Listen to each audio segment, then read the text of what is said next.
Near a great forest there lived a poor woodcutter, his wife and his 2 children, a boy named Hansel and a girl named Gretel. They were very poor and had very little to bite or sup.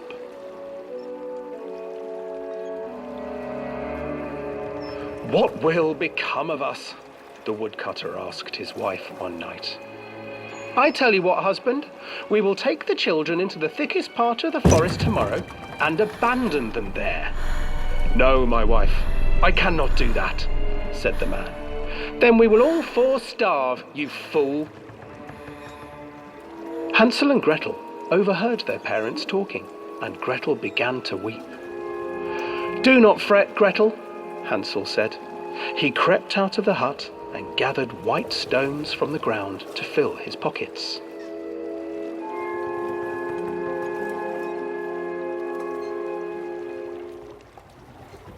The next morning, the woodcutter leads the children into the forest. Before they leave, their mother gives them a slice of bread and warns them that they will get no more food that day. Clever Hansel leaves a trail of white stones behind them as they pass into the woods. When their father leaves them, the children wait a while, then follow the trail back to their parents' house. After receiving a thorough scolding from their parents for getting lost in the woods, the children are sent to bed without any supper.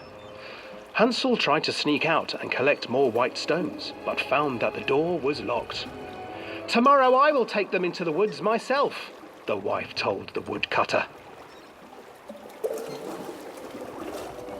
In the morning, their mother gave them a slice of bread and led them deep into the forest once again.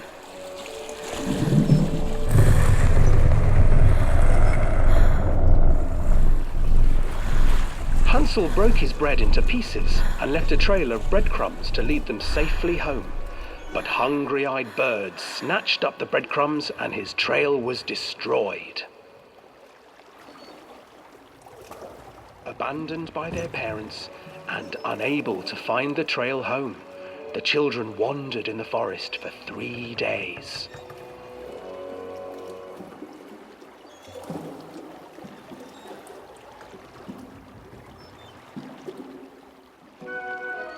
The children stumbled into a clearing with an exceedingly strange house.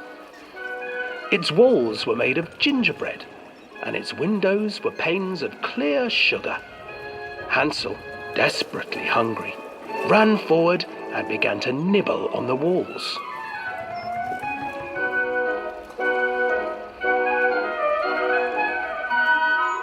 "Nibble, nibble, little mouse. Who is nibbling at my house?" An old woman emerged from the house, sniffing the air and peering around with cloudy eyes. "Oh, you dear children, who brought you here?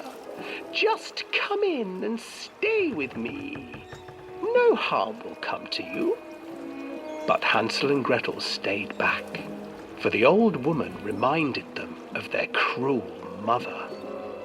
"Come, children, don't be afraid. I have something for you." The old woman offered them 2 enormous lollipops. The children took them and began to eat. "You see, nothing to fear here.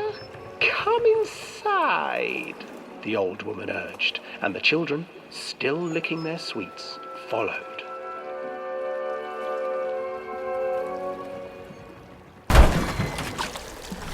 Once inside the house, the old woman changed.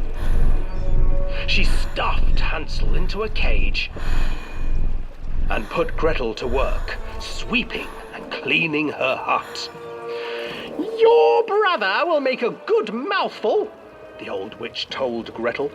"Once he is fattened up, I shall feast upon him."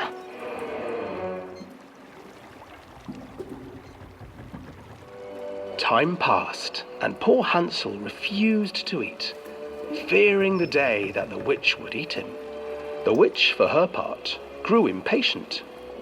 "Today I will cook and eat your brother, Gretel. Climb inside and light the oven." But Gretel pretended not to understand. "I do not know how. Where is the opening?" "Fool," the old witch said. "The opening is here." And she moved to show Gretel. Seizing her courage, brave Gretel gave the witch a shove, and the old crone tumbled forward into the oven. Gretel slid a large iron bolt over the door to the oven. Gretel freed her brother Hansel, and together they lit a fire beneath the oven. And though she screamed and begged, the children sat by the oven until her screams had stilled, and the witch was cooked. And then, because even children can't survive on sweets, they divided up the body of the old witch and ate her.